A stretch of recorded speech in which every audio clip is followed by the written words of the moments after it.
So the expected happened. The expected happened, lads.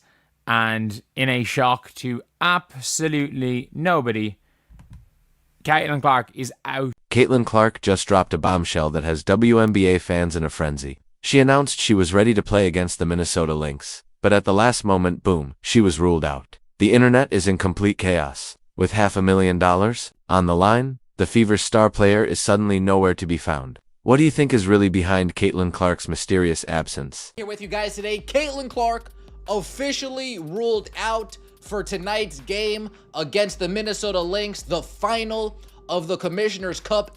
So, here we are again, folks, another day. Another Caitlin Clark drama that has the entire WNBA world spinning like a washing machine on its last leg. Honestly, at this point, I'm starting to think the Indiana Fever coaching staff enjoys watching us sweat more than they enjoy actually winning games. Let me paint you a picture of what went down, because this whole situation is messier than a toddler eating spaghetti. The Commissioner's Cup game was supposed to be Caitlin's big comeback, the triumphant return where she drops 30 points and reminds everyone why she's the face of women's basketball. Instead, we were left hanging like a bad cliffhanger episode. It's not the case so far. It's looking like Caitlin Clark will be a game-time decision based off what Stephanie White just told the media today.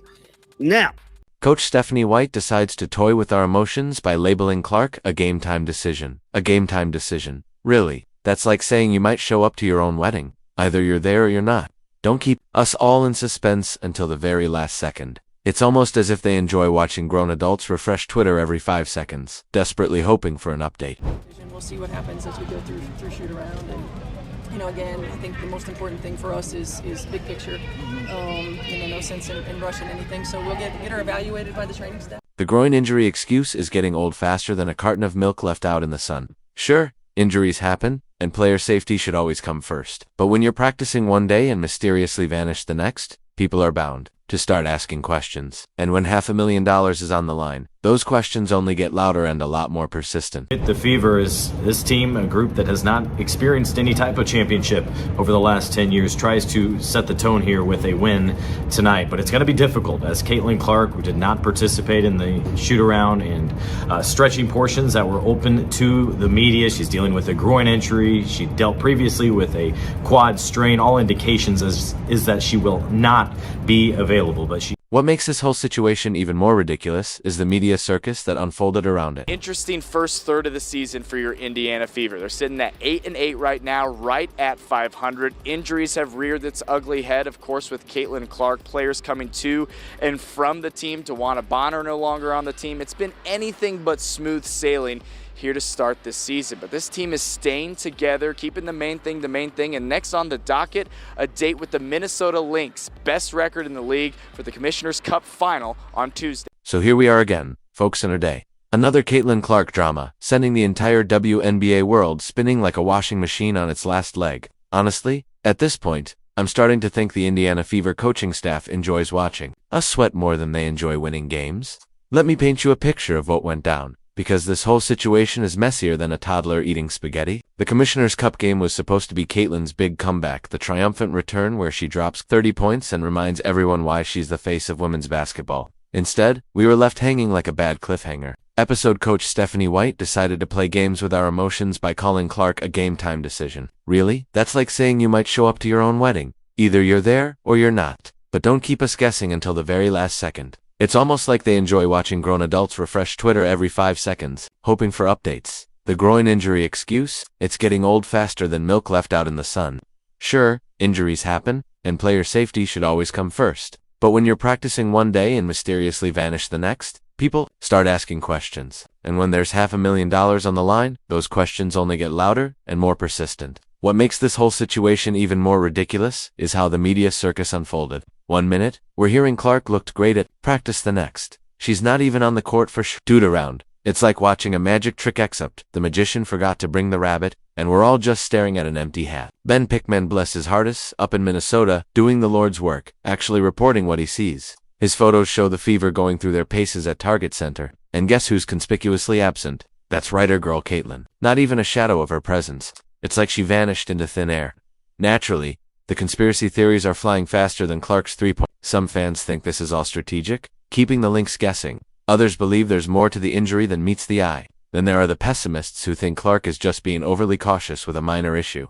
But let's talk about what this really means for the Fever. They're facing a Minnesota team hungry for that Commissioner's Cup money. $500,000 split among the team is no joke. It's life-changing, especially when WNBA salaries aren't exactly NBA level. And here's the Fever, potentially going into battle without their biggest weapon. Kelsey Mitchell will have to step up in a big way. She's been solid all season, but carrying the offensive load without Clark is a completely different animal. It's like asking someone to run a marathon after training for a 5K. Possible? Sure. Easy? Absolutely not. The timing couldn't be worse. The Commissioner's Cup isn't just another regular season game, it's a showcase, a chance for the WNBA to put its best product on display. And having the league's biggest star sitting on the bench is like holding a concert without the headliner. What's really grinding my gears is the way this has been handled from a communication standpoint.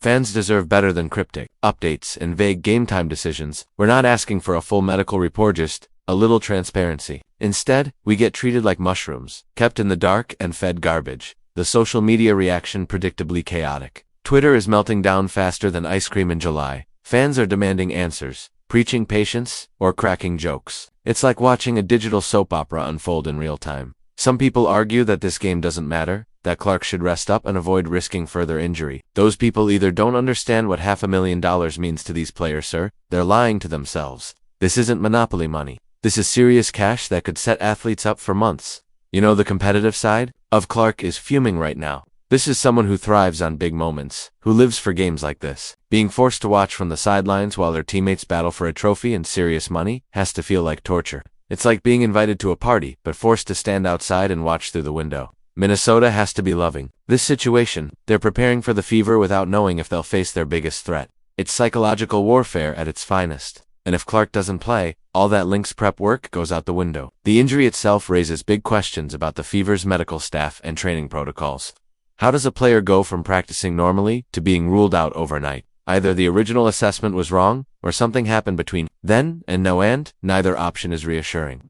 This whole thing highlights just how fragile pro sports really are. One day, you're gearing up for a showcase. The next, you're in street clothes, watching your team try to survive. It's a brutal reminder that nothing is guaranteed. Clark's absence doesn't just affect this one game, it shakes the entire system. It messes with rotations, team chemistry, and mental focus. Preparing for a game when your star player might or might not suit up. It's like studying for a test without knowing the subject. Media coverage has been relentless, which is no surprise. Caitlin Clark drives clicks and headlines like no one else in women's basketball. Every update, every blurry photo, every rumor gets dissected by fans desperate for info. It's the price of fame in the social media age. The business impact is massive too. Ticket sales, TV ratings, and sponsor expectations are all built around having stars on the floor. The WNBA has invested heavily in Clark as the face of the league, so when she sits, it affects everyone from fans to executive. And let's be real, we just want to see her play. That's it. No drama, no cryptic tweets, no last-second decisions, just basketball. The pressure now shifts to the rest of the Fever roster. It's their moment to prove they can compete without their superstar. It's a huge opportunity, but also a dangerous one. Things could unravel quickly. Remember the eye injury earlier this season? Same Viva drama? Confusion? Panic? Then she came back and played like nothing happened. Maybe that's what's happening here. But this time the stakes are higher because of the money involved. The Commissioner's Cup format adds even more weirdness. It's not quite a playoff game, but it's not just another regular season matchup. Either it sits in this strange middle zone where players want to win for pride and prize money, but not at the cost of long-term health. Clark's situation perfectly captures that tension. What's wild is how quickly the mood flipped. Yesterday, we were buzzing about her return. Today, we're not even sure if she'll be in the building. Sports move fast, and this is Exhibit A. Reporters like Scott Agnes's deserve credit for trying to make sense of the chaos. They're piecing together real updates from limited info. While fans scream for clarity, Scott's practice photos say more than any press conference could. When Clark isn't there, it's obvious. No guessing, no spin. Fan reactions are all over the place. Some are rational, let her heal. Others, absolutely unhinged, as if she got injured just to ruin fantasy lineups. The truth is likely somewhere in between. But what bothers me most is the lack of clarity. We're in 2025, not 1975. Medical evaluation should be more advanced than maybe she'll play. Either the injury is bad enough to sit, or it's not. This murky middle ground helps no one and creates more chaos than necessary. The Fever season has already been a roller coaster. Year 2 was supposed to be smoother for Clark. Instead, we've had more injuries, inconsistency, and confusion. Every time it feels like they're finding a rhythm, something else knocks them off track. Aaliyah Boston and the rest of the front court will need to elevate their games in a big way. Without Clark, the entire offensive system has to shift. Defenses can key in on other players, and life gets a lot harder. Clark's groin injury has lingered for weeks, which raises more questions. Groin injuries are tricky, can linger and worsen if mismanaged. Maybe this rest is what she needs long term, but the timing couldn't be worse. Looking forward, this situation shows just how delicate team planning is in pro sports. The Fever's whole identity revolves around Clark. Without her, they're forced to rewrite everything. Plays, rotations, schemasu, name it. The Lynx, meanwhile, have to be thrilled. Their odds just improved dramatically. No Clark means less defensive stress and more room to operate. They were already tough opponents. Now they're licking their chops. Social media has turned this into a full-blown circus, centering, exhausting, and inevitable. Every post is analyzed. Every rumor spreads like wildfire. Welcome to modern sports. And let's not forget the business side. TV networks, advertisers, and merch deals all hinge on star appearances.